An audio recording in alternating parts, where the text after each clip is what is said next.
قل هذه سبيلي أدعو إلى الله على بصيرة أنا ومن اتبعني وسبحان الله وما أنا من المشركين. الحمد لله رب العالمين، والصلاة والسلام على سيدنا وحبيبنا محمد وعلى آله وأصحابه أجمعين. خۆشەویستان و بەڕێزان، لە زنجیرە باسی ڕۆشنتردا بابەتێکمان پێشکەشکردن لە زنجیرە باسەکەی ڕابردوودا لەسەر مرۆڤە گەورەکان. بەویستی خوای پەروەردگار ئینشا ئەڵڵاه ئەم وتارەش درێژەی ئەو بابەتانەی پێشووە لەسەر مرۆڤە گەورەکان. ئەمڕۆ باسی ئەوە دەکەین مرۆڤە گەورەکان نیشانەیەک لە نیشانەکانیان و بڵێم نیشانەی هەرە سەرەکیان ئەوەیە کە مرۆڤێکن ئینسانێکن ناوەوە و دەرەوەیان وەکو یەکە. ڕووکاری دەرەوەیان کە مرۆڤەکانی دەوروبەریان کەسەکانی دەوروبەریان دەیبینێ لەگەڵ ناخی خۆیاندا کە خۆیان ئاگادارن پێی ئەوەی پێی دەڵێن ناودڵ و دەروون وەکو یەکە. زانایان دەفەرمون هەموو ئینسانێک هەموو مرۆڤێک دوو کەسایەتی هەیە، کەسایەتیەکی دەرەکی و کەسایەتیەکی ناوەکی. زیاتر بابەتەکە ڕۆشنتر کەمەوە لە زنجیرە باسی ڕۆشنتردا. کەسێک بە کەسێک دەڵێ فڵان کەس تۆم زۆر خۆش دەوێ، بەڕاستی دڵسۆزی جەنابتم، بەڕاستی تۆ کەسێکی بەڕێزی، زۆر باشی، زۆر بە حورمەتی، زۆر بەخشندەی، بەڵام لە ناخی خۆیدا وانە، لە ناخی خۆیدا حەزەکانی نۆکی نەبێ خۆی پێ بخورێنێ. ئەم ئینسانە کەسایەتیە ناوەکیەکەی یەکسەر لەگەڵ ئەوەی کە زمانی و ڕوخساری بەرامبەر بە بەرامبەرەکەی دواوە پێڵێن ناوەڵڵا درۆ دەکەی. دوو لە ڕووی جەنابتان ناخی خۆی بە خۆی دەڵێ درۆەکەی، بەخوا ڕاز ناکەی فڵان کەست خۆش ناوێ. بۆیە ئەو کەسە کە بە حسابی خۆی زۆر بە کەسێکی دڵسۆز نیشان دەدا و خۆی بە گەورە نیشان دەدا کە کەسێکی دڵپاکم، ئینسانێکی ئاوا، خەڵکم خۆش دەوێ، ناخی خۆی بە درۆی دەخاتەوە، بۆیە عەزابێکی ویژدانی دەچێژێ. کەسێک کارێکی نەکردووە و خەڵکی وا دەزانن ئەم چاکەیە فڵان کەس کردوێتی، دەستخۆشی لێ دەکەن، چەپڵی بۆ لێ دەدەن، ئەمیش دەڵێ بەڵێ ئەو کارە من کردومە. فەرماندەیەکی سەربازی بۆ لە چالاکیێکی پێشمەرگانەدا لە کون نەماوە خۆی لێ نەشارێتەوە. ئێستا ئەو فەرماندە سەربازی کاتی خۆی کە قارەمانی بابەتەکە بۆ شەید بووە، وەرمونە هەر ناوی ئەوە بوو ئەم بەی خۆی دەزانێ، بۆ کۆمەڵە خەڵکی تازە لاوی دەگێڕێتەوە کاتی خۆی ئاوامان کرد و ئاوامان کرد، ئەوان ژڵەن دەستت خۆش بێ، بەڕاستی تۆ فەرماندە و فەرماندە تیپێک، فەرماندە کەرتێک، فەرماندە هێزێکی قارەمان بووی، چەپڵی بۆ لێدەن دەستخۆشی دەکەن. بەڵام لە ناخی خۆیدا کەسایەتێ ناوەچەکەی لە های ترسنۆک، وەڵڵای من چاکت دەناسم تۆ چ ترسنۆکێک بووی، ئەو ئازایەتی و پاڵەوانێتی هی تۆ نەبووە، بە درۆ دەکەوێتەوە. بۆیە ئینسانەکان دەبێ ئەوەی کە ئیسلام فەرمانی پێکردووە بەڕاستگۆیی بێجگە لە قیامەت. هەموو جار عەرزی جەنابتان دەکەم ئیسلامی ئێمە پێش ئەوەی بتگەێنێتە بەختەوەری قیامەت لە نەهامەتیەکانی دنیا ڕزگارت دەکا. مرۆڤی ڕاستگۆ ئەو کەسەیە کە ڕوخساری چۆنە، زمانی چۆنە، ناخیشی وابێ. منافق ئەو کەسەیە، دووڕوو ئەو کەسەیە ئەوەی کە دەیڵێ بە بەرامبەرەکەی لە ناخی ئەوانیە. بۆیە ئیسلام منافقەکان دووڕوەکانی پێ خراپترن لە کافرەکانیش، چونکە دوو کەسایەتین و کەسایەتی ناوەیان پێیان دەڵێ دەرەوەیان درۆ دەکا. غەش و فێڵ لە هەموو دنیا بکەی بەڕێزان، شەو کە گەڕایتەوە ماڵەوە خۆت بە کەسێکی دۆڕاو دەزانی. ئەوەی لە سیاسەتا فێڵ لە خەڵک دەکا، ئەوەی لەباری ئابووری و بازرگانی و کڕین و فرۆشتنا بە سوێندی بەدرۆ قەناعەت بە بەرامبەرەکەی دەکا، ئەوەی بەرامبەر کەسێکی پاک و ڕاستە لە سوێندی خواردووە بەخوا بە قورئان چۆ دڵی درۆ بکە، ئەمیش خۆی بە سەرکەوتوو دەزانێت کە بەڕاستی فڵان کەس ساویلکە بوو، کوڕە هەر بە دوو قسە قەناعەتم پێکرد. خۆی بە حسابی خۆی بە کەسێکی سەرکەوتوو بە گەورە دەزانێ، بە لێزان و بە سیاسی دەزانێ. بەڵام ئەزانی شەو کە گەڕایەوە ماڵەوە سەری کستە سەرسەرین و پشتەکەی ئەو کاتە عەزابێکی ویژدانی دەدا و خۆی بە درۆ دەخاتەوە، پێی دەڵێ وەڵڵا تۆ وا نەبووی، تۆش کەس خواردووی، فڵان کەس پاکتر بوو لە تۆ ئەوت بە ساویلکە زانی، بەس ئەو کەسێکی گەورە بوو، تۆ زۆر بچووکی. ئەو گەورەیەی خۆی لێ دەبێتەوە بچووک، شێرێک بوو لە دەرەوە، بەڵام ئێستا وەکو پشیلەیەک خۆی دێتە بەرچاو. کەسێک نامەیەکی دکتۆرای بۆ نووسراوەتەوە، خۆی هیچ عەزیەتێکی پێوە نەچێشتووە، ئاستی زانستی و توێژینەوە و لێکۆڵینەوەی ئەوە نییە بتوانێت ڕیسالە نامەیەکی دکتۆرا بنووسێتەوە و شەهادەیەکی دکتۆرا بەدەست بێنێ. کەسێک بۆی نووسیوەتەوە ئەتوانێت ڕەنبێ کەسێکە بێ بتوانێت بەم نامە ئامادە کراوە حازر کراوەکو پاروێکی ئامادە لە بەردەمادانرا و بتوانێت لیژنەی لێکۆڵینەوە بخەڵەتێنێ. ڕەنبێ بتوانێت سەرۆک بەش و بەرپرسی خوێندنی باڵا و ڕاگر و سەرۆکی زانکۆ وەزارەتی خوێندنی باڵا هەموو قەناعەت پێ بکە کە ئەمە نووسین و توێژینەوەی خۆیەتی. شانازی بکە لای کەسوکاری فڵان کەس دالی دکتۆراکەی وەرگرتووە ئەوە شەهادەکەی توێبێتە مامۆستایەکی زانکۆ. بەڵام دەزانی حتا دەمرێ ئەوەی کە خەڵک بە گەورەی دەزانن لە لای خۆی هەر بچووکە ناخی خۆی پێت دەڵێ بەخۆ ئەمەی تۆ نەبوو، ئەوە توێژینەوەی تۆ نەبوو، ئەوە ئاستی زانستی تۆ نەبوو، ئەو بۆت حازر کرابوو، ئەوە پێت بەخشرابوو، بۆیە حتا دەمرێ بە ناڕەحەتی دەژیا. ئال لەوێدایە کە ئیسلام قۆپی حرام کردووە. تەلەبەیەکەوە نمرەیەک ئەگە سەتی لەسەر بێ بەغەش بە قۆپیە لە ئیمتیحانە سەتیش بێنێت دەوروبەر تەنانەت مامۆستاکەی شکاگەی لە هیچ نییە هەستی پێ نەکردووە. و پاشان کە سوکاری بنەماڵەی لەن دەستت خۆش بێ بەڕاستی لە فڵان دەرسا زۆر بلیمەت بووی بەهبەهی لێ دەکرێت و دەستخۆشی لێ دەکرێت، بەڵام ناخی خۆی پێی دەڵێ ئای وێران ئەی بچووک هەی داما و هەی نەزان بەخوا ئەمەی خۆت نییە. ئەها بۆیە لە ئیسلامدا دەرەجە هێنان بە قۆپی حرامە. وەیە کەسێ بڵێ مامۆستارە قۆپی حرامە، خۆ من لە ئینگلیزیا قۆپی دەکەم، لە بیرکاریا قۆپی دەکەم، خۆ تەفسیری قورئان و سونەی پێغەمبەر نییە صلی الله علیه وسلم. بەڵێ لە هەر شتێکە تەنانەت دەرسێکی غەیرە موسڵمانانە بخوێنی دژمنایەتی ئیسلامیش بێگە دەرسی منهەج بێت تۆ قۆپی تیاکەی حرامە، مەسەلەکە بیر و باوەڕ نییە، مەسەلەکە درۆکردنە لەگەڵ خۆتە. تۆ بە قۆپیە دەرەجەکەت هێنا بە حسابی خۆت مرۆڤێکی گەورە و لێ هاتووی، بەڵام ناخت عەزابت دەدا دەڵێ ئای چەند داماوی چەند بچووکی بە گزیکاری بە قۆپی ئەم دەرەجەیەت هێناوە. بۆی ئیسلام ئەمەی حرام کردووە لە هەر بابەتێکا بێ لەبەر خاتری خۆتە بۆی نەڕوخی بۆی بچووک نەبیەوە. گەورەی مرۆڤ بەڕێزان بەوەیە بیگەێنێتە لوتکە حتا دەچێ قەبرەکەوە بە گەورەی بمێنیتەوە. زۆر مرۆڤ سەرەتای قۆناغی ژیانیان بە گەورەی دەستیان پێکرد، بە گەورەی دەستیان پێکرد، باش ژیان ڕێک و پێک بوون، بەڵام بەداخەوە بە بچووکی و بە زەلیلی مردن. با نمونەی ڕۆشنتر باس بکەم. کەسێک جیهادی فی سەبیل الله دەکا لە پێناوی ئیسلامدا، جیهاد دەکا کە ئەوە لوتکەی هەرە بەرزی ئیسلامە، بەڵام کاتێک کە دەچێتە مەیدان نێتی شڕەخۆری هەبێ، نێتی فەرهودی هەبێ، نێتی ناو ناوبانگی هەبێ، نێتی ئەوەی هەبێ خەڵک بە قارەمانی جەنگ ناوی بەرن، چونکە نێتەکەی بۆ خوانیە ماڵوێران دەبێ. ئەزیزم لە زمانی پێغەمبەر صلی الله علیه وسلم کاتێکەوە کۆمەڵە خەڵک شەهید بوون وتیان فلانم شەهید فلانم شەهید فلان کەس شەهیدە فلان کەس شەهیدە، لەسەر یەکێکیان فەرمووی کەلا ئینی ڕەئیتوه فی النار فی بوردەة غەلەها، نا وەڵڵا بینیم فلان کەس، فەرمووی بینیم فلان کەس لە ئاگرایە چونکە بۆ شڕەخۆری چوو بوو عەبایەکی دزی بوو. بۆیە کاتێک کە بوو بە مجاهیدی فی سەبیل الله کەسێکی گەورە بوو، کە بوو بە مجاهیدی فی سەبیل الله سەرەتای ژیانی گەورە بوو، بەڵام بە بچووکی سەری نایەوە، بە زەلیلی سەر نایەوە چونکە جێگەی جەهەنەمە. بەڵێ خۆشەویستم کەسانێک هەبوون لە کوردستاندا شۆڕژگێڕ بوون، بوونە پێشمەرگە، چوونە شاغ، لە دەست ڕژێمی دیکتاتۆری ڕایان کرد، ئەمە گەورەیە. بەڵام دەزانیت لە دواترا کە بوونە دز و گەندەڵی وڵات و پارە و سەرۆت و سامانی میلەتیان خوارد بە زەلیلی مردن یان سەرشۆڕی ناو میلەتەکەیان بوون. سەرەتای ژیانی بە شۆڕژگێڕ کەسێکی گەورەیە، پێشمەرگە کەسێکی گەورەیە، بەڵام ئەی گەندەڵ ئەی دز ئەی فەرهودچی. بۆیە ئەو کەسانی کەوا لە بواری شۆڕژگێڕی و سەرکردەی وڵاتە کار دەکەن ئەبێ زۆر ئاگایان لە خۆیان بێ. سەرەتا گەورە بووی بەڵام دوای ئار نەبی، بە ڕاوەڕوتکەر نەناسرێ، بە گەندەڵ بە دزی وڵات نەناسرێ. ئێمە مێژوو زۆر کەسی وای بۆ تۆمار کردین.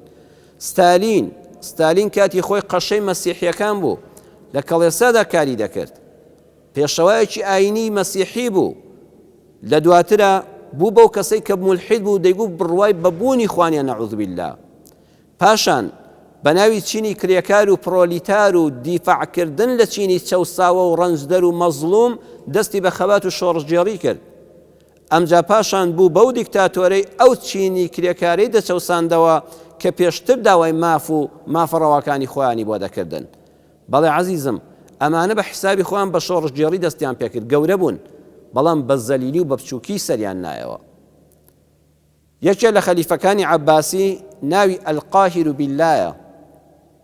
ئەلقاهیر بالله یەکێک بوو لەو کەسانی سەرەتا بە گەورە دەستی پێکرد کە هاتە سەر بوو بە خەلیفە بوو بە فەرمانڕەوا خەڵک چەپڵیان بۆ لێدەدا و هەزاران لایەنگری هەبوو بەڵام کابرایەک بوو بەرژەوەندی خواز بوو ئەو خەزیێنەی گەورەی دەوڵەتە دەهاتەوە بەردەستی ئەو بەردەوام بەشی هەرە زۆری داهاتی وڵاتی بۆ خۆی لادەدا بە کوڕەکانی و بە کچەکانی و بە خزم و نەوەکانی دەگوت بەوانەی کەوا دار و دەستە و ماستاوچیەکانی ڕاوێژکارەکان ناکاوێژکارەکانی دەوری بوون دەیگوت خەمتان نەبێ ئەوەندەم زێڕ و زی و پارە لە ژێر زەمینەکانە خەزن کردووە ئەوەندەم چاڵ هەڵکەندووە و پڕم کردووە لە زێڕ چۆن هێندێک من دەڵم هەندێک لە کەسەکانی ئێمەش لە بەرپرسەکانی ئەم وڵاتە داڵێن ژێر زەمینەکان فول کراون لە پارە داهاتی ئەم وڵاتە هەمووی ڕەوانەی بانقەکانی جیهان کراوە و ڕەن بە خەڵکێکیش بە ئاشکرا بیان ناسێ ئەیانگوت خەمتان نەبێ حتا قیامەت نەوەشتان بیخوا واللهی پارەمان لێ نابڕێ ئەوەندەمان شاردۆتەوە ئەوەندەمان لە خەزیێنی گشتی وڵات لاداوە سەرکردەیە بە حساب کەسێکی گەورەیە سەرکردە و خەلیفەی موسڵمانانە بەڵام کاتێک کە گەندەڵە کە دزە کە دەستپیسە کە خائینە بەرامبەر بە خەزیێنی گشتی وڵات ئەزانی ئەلقاهیر بالله چۆن سەری نایەوە کوتەدای سەربازی لێکرا پەلبەستیان کرد هەردوو چاویان هەڵکۆڵی نابینایان کرد زەلیلیان کرد بەڵام نەیان کوشت دەست بەسەر هەموو سەروەت و سامانەکەی داگیرە ئاخری بە زەلیلی لەبەر دەرگای مزگەوتەکاندا سواڵی دەکرد دەیپاڕایەوە لەبەر خاتری خوا پاروێنانم بدەنێ چەند درهەمێکم بدەنێ ئەها سەیری کە بەڕێزان زۆر کەس دەبێت ئاگای لە خۆی بێ بە تایبەتی ئەوانەی کە بە گەورە ناسراون لە کۆمەڵگادا بە بەرپرس ناسراون سەرەتای ژیانی بە گەورەی دەستی پێکرد بەڵام زۆر بە زەلیلی سەری نایەوە زۆر بە زەلیلی سەری نایەوە بوو بە سوالکەری بەردەرگای مزگە و بە نابینایی بە چاویان هەڵکۆڵی بوو نەک نابینایەک بێ کە خوا بە سەری کردبێتەوە دنیاشی ڕۆی قیامەتیشی وێران بوو زۆر کەس هەیە گەورە نییە خۆشەویستان چەپڵەی میلەت گەورەی دەکا جا ئەو کەسانەی خۆیان لە ئەساسا لە ناخەوە دەزانن گەورە نین بەڵام میلەت فویان پێدا دەکا و ئەوەندە بیڕۆح بیدەمیان بۆ دەکا و ئەوەندە هوتافیان بۆ دەکێشێ و ئەوەندە چەپڵیان بۆ لێدا ئیتر ئەم پشیلەیە خۆی لێ دەبێت بە پڵنگ خۆی لێ بێتە شێر چەقەڵە و خۆی لێ بۆتە شێر پشیلەیە و خۆی لێ بۆ بە پڵنگ داماوە دواتر ئەسڵەکەی دەردەکەوێ معدەنی ڕاستەقینەی دەردەکەوێت کە مرۆڤێکی گەورە نەبوو هەر میلەت بە چەپڵە و بە فاکوفیک دەری دەکا ئەوانەی کە مردوون حەز ناکەم ناوی مردووان بێنم خۆمان ڕەمێ باش بزانین لە عێراقا لە وڵاتانی عەرەبی لە ئێرانە چۆن خەڵکانێک مناڵی سەر بێشکیان پێدەترسان کە ناوی دەهات ژن و مێر نەیدەتوانی باسی ئەو سەرکردە بکا لە لای یەکتە دەیگوت نەوەکو دار و دیوار گوێی هەیە چۆن هەر بە چەپڵەی میلەت پاڵیان پێوەنان چۆن لە ژێر زەمین دەریان هێنان چۆن لە زێرا باوەکو جرج دەریان هێنان ڕاستەقینەکەیان دەرکەوت کە ئەوانە مرۆڤی گەورە نەبوون ئەوانە گەورە کرابوون ئەها بەڕێزان بۆ خوای گەورە ڕقی یعنی حەزی بە کەسێکی متەکەبیر نییە ها خۆ بە گەورەزان دەڵێن فڵان کەس وەڵڵا زۆر خۆ بە زلزانە خۆ بە زلزان کەسێکە گەورە نییە خۆی بە گەورە نیشان دەدا خۆی کەسێکە خۆی وا نیشان دەدا کە گەورەیە یان وای لێ دەکەن کە خۆی بە گەورە بینێ ئەوە پێڵێن ئیستیکبار مستەکبیر کەسێکە گەورە نییە خۆی لا گەورەیە مستەکبیر بچووکێکە هەوڵ دەدا بە گەورە بنوێندرێ خوا لە قورئانە لە زەممە ئەمەی هێناوە لە باسی ئیبلیسە دەفەرمێ ئەبا وەستەکبەرە لە باسی فیرعەونە دەفەرمێ واستكبر هو وجنوده في الأرض بغير الحق وظنوا أنهم إلينا لا يرجعون لسورة القصص آية 39 دەفەرمێ فرعون و دار و دەستەکە و ڕاوێژکار و وەزیرەکان و سەربازەکانی خۆیان گەورە نیشان دەدا بەڵام زۆر بە زەلیلی سەریان نایەوە وا نەبوون ئەو فرعونەی دەیگوت هەموو دنیای منە و ئەنا ڕەبوکم الأعلا لە ئاوا خنکە ئەمجا دەیگوت پەشیمانم ئیمانم هێنا بەخوای هاڕون و موسا ئەی پێشتر تۆ دەگوت خوام ئێستا بۆ زەلیلی بۆیە ئیستیکبار خاڵە خۆ بە گەورەزان فرعون دەیگوت ئەنا ڕەبوکم الأعلا لە دوایدا چەند بە زەلیلی لە دەریای نیلا سەری نایەوە ئەیگوت ئەمجا ئیمانم هێنا بەخوای هاڕون و موسا ئەی تۆ پێشتر دەتگوت خوام ئێستا بۆوە بچووک بوویتەوە ئەوەی دژایەتی دەکرد و دەرگوت دەچمە ئاسمان خوا دێنمە خوارەوە برجم بۆ دروستکەن دەچم خوای موساش دەکوژم ئەی ئێستا چۆن دەڵی ئیمانم پێیەتی ئیمانم بەخوای موسا و هاڕون هەیە بۆیە بەڕێزان تەکەببور ئەوەیە کە ئینسانەکە گەورە نییە دەیەوێت خۆی بە گەورە نیشاندا زۆر کەس هەیە خوای پەروەردگار گەورەی پێدەبەخشێ بەڵام بەخۆی ڕەوا نابینێ پێغەمبەری خوا صلی الله علیه وسلم ئاماژەی بەوە کردووە سێ کەسن خوای پەروەردگار خۆشی ناون یەکەمیان ئیمام جائر خوا خۆشینەوە نەم کەسانە لوتفی لەگەڵ کردوون گەورەی پێبەخشیون بەڵام حەزیان بە بچووکیکردنەوەی خۆیانە. یەکەمیان ئیمام جائیر، ئەو کەسەی کار بەدەستە بەڵام کار بەدەستێکی ستەمکارە. باشە برای کار بەدەست تۆ چ پێویستیت بەوەیە ستەم بکەیت؟ جا ستەم سیاسی بێ، ستەم دەمکوتکردنی خەڵک بێ بە زەبری هێز و زۆر، ستەمی جائیری ستەمکار ئەوەیە ئیمامی جائیر ئەوەیە سەروەت و سامانی وڵات هەڵدوشێ بۆ خۆی بۆ دار و دەستەکەی خۆی میلەتی بە گشتی لێ مەحرومکە، دزی بکە، گەندەڵی بکە، ناپاکی بکە لە دارایی گشتی. ئەم کەسە کە خوا کردوێتی بە ئیمان بە پێشەوای ئومەتێک پلەیەکی گەورەی پێبەخشیوە، بۆکو تاقیکردنەوە گەورەی کردووە. واللهی ئەگەر ئەوانەی سەرکردن، ئەوانەی کە پلەداری ناو وڵاتن، ئەگەر بە پاکی بژین، ئیمامی عادلن لە خوای پەروەردگار لە ڕۆژی قیامەتە لە ژێر سێبەری عەرشی خۆی دادەنێەوە میلەتەکەش لە دنیادا هەتا ماوە کورسی هیچ نییە دەڕزێ بەجێی دێڵی سەرکردە ئەو سەرکردەیە لە دڵی میلەتەکەیا بژێ، کورسەکەی لەسەر عەرشی دڵی میلەتەکەیدا نابێ، هەتا میلەت بە بەڕێزەوە ناوی سەرکردەی دادپەروەر دڵسۆزی وڵاتەکەی دێنێ. بەڵام حەیفە تۆ خۆت بکەی بە جائیر، حیفە توخوا کام سەرکردە هەیە بەس مەعاشە ئەسڵەکەی خۆی بخوا، واللهی بەشینەوەکانیشی لێ پاشەکەوت دەکا، بە تێر و تەسەلیش دەژیا، جوانترین ئۆتۆمبیل و خانووشی دەبێ و مەزرع و باخیشی دەبێ و بە پوختیش دەژیا و میلەتەکەش مستراحەت دەکا. بەڵام ئەو چاوانەی خۆی نابینا دەکا، هەر تێی دەکا وەکو ئەلقاهیر بالله، تا لەبەر دەرگای مزگەوت تا تووشی سوالکردن دەبێت تا لە زێرا بەدەری دێنن.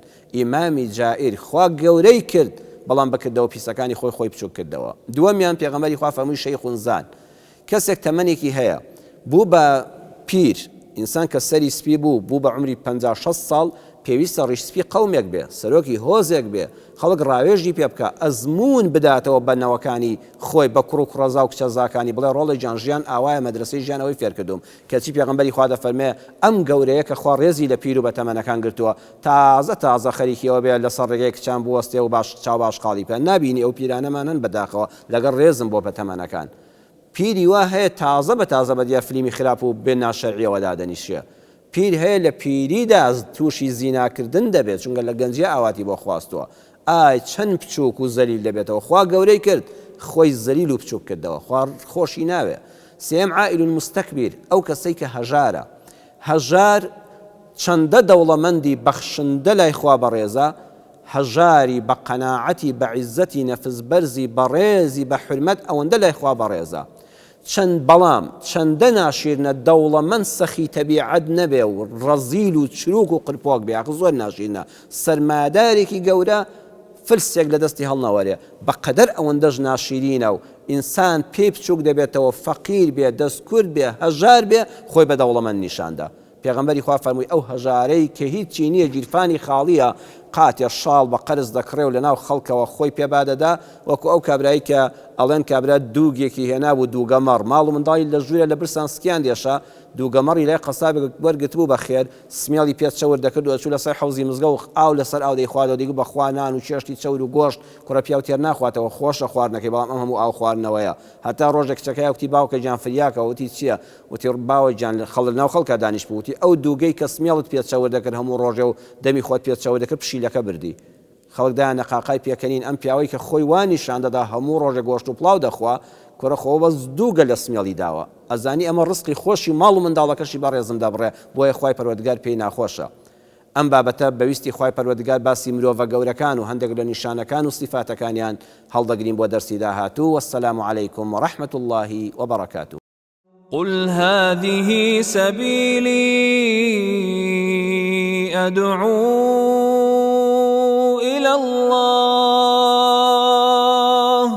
على بصيرة أنا ومن اتبعني وسبحان الله وما أنا من المشركين.